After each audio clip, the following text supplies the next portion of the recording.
Hello সবাই কেমন আছেন? নতুন একটি ভিডিওতে আপনাদেরকে স্বাগতম। তো এই তো দিদি দুপুরবেলা রান্নাবান্না করবে, তার জন্য আমি একটু লতিটা কাটাকাটি করে দিয়েছি আর দিদি অন্য কাজগুলো করতেছে। এদিকে দাদা বাজার থেকে মাছ নিয়ে এসেছে, পুঁটি মাছ। তো এই যে দিদি পুঁটি মাছগুলো কাটাকাটি করতেছে। আর ছোটো মাছ আনলে তো একটু কাটতে সময় লাগে, তো আমিও একটু হেল্প করেছি আর কি। তাই লতিটা আমি কেটে দিয়েছি আর অনেকগুলো কাজে দিদি আগে করে রেখেছে। দিদি আজকে আমার জন্য মাসকলাই ডাল রান্না করতেছে। তো এই তো মাছ টাছ কাটাকাটি করে এখন মাসকলাই ডালের বাকি রান্নাটা কমপ্লিট করতেছে। তো মাসকলাই ডাল রান্নাটা প্রায় হয়ে এসেছে, এখন ধনেপাতা দিয়ে দিচ্ছে। আর মাসকলাই ডালের মধ্যে ধনেপাতা দিলেই একদম স্বাদটা ভালো হয়। এরপর আকাশে মেঘও ধরেছে আর জামা কাপড় অনেকগুলাই শুকিয়ে গেছে। তো দিদি বলেছে আমাকে আর টুপুরকে ছাদে যাওয়ার জন্য। এখন আমি আর টুপুর ছাদে এসেছি, যে জামা কাপড়গুলো শুকিয়ে গিয়েছে সেগুলো নিয়ে যাব। তারপর বাতাস হওয়ার কারণে আমি আর টুপুর অনেকক্ষণ ছাদে দাঁড়িয়েছিলাম আর আমরা মামি বাগনে দাঁড়িয়ে দাঁড়িয়ে গল্প করতেছি। আসলে আমি যখন চলে যাব তখন এই কাটানোর সময়গুলো অনেক অনেক মিস করব আর অনেক পড়ানো পড়বে। তো মামি বাগনে সারাক্ষণ বাসার মধ্যে এমন গল্পই করি আর দিদি কাজ করা শেষ করে এসে তারপর গল্প করে, সময় তো পায় না, অনেক কাজ থাকে।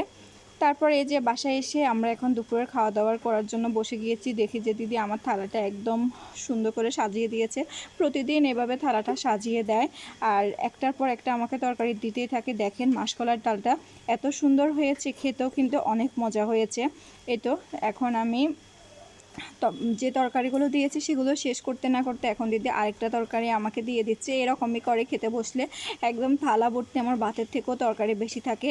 তো খাওয়াটা প্রায় আমার এই তো হয়ে এসেছে। এখন আমি খাওয়া শেষ করে আমার মাসকলার ডালটা এত ভালো লেগেছে, তারপর আমি শুধু শুধু বসে বসে মাসকলার ডালটা খাচ্ছিলাম। দিদির হাতে যে রান্নাগুলো আমার ভালো লাগে সেগুলো আমাকে প্রতিদিন রান্না করে দিলেও আমার কোনো সমস্যা হবে না। এরপর বিকালবেলা আমি একটু আমার মানি শাড়িটা পরেছি, আমার খুবই পছন্দ হয়েছে। তো আমি দিদিকে বলেছি যে আমি একটু শাড়িটা পরবো। এখন শাড়িটা পরে ছাদে এসে একটু ঢং করতেছি আর কি। তো দিদির নাকি কি টুকটাক কাজ আছে, শপিং আছে, সেগুলো করবে, বাইরে যাবে। তো আমি যে শাড়িটা পরেছিলাম সেটা পরে বেরিয়ে পড়েছি। আজকে শাড়ি পরে দিদির সাথে ঘুরতে বের হয়েছি।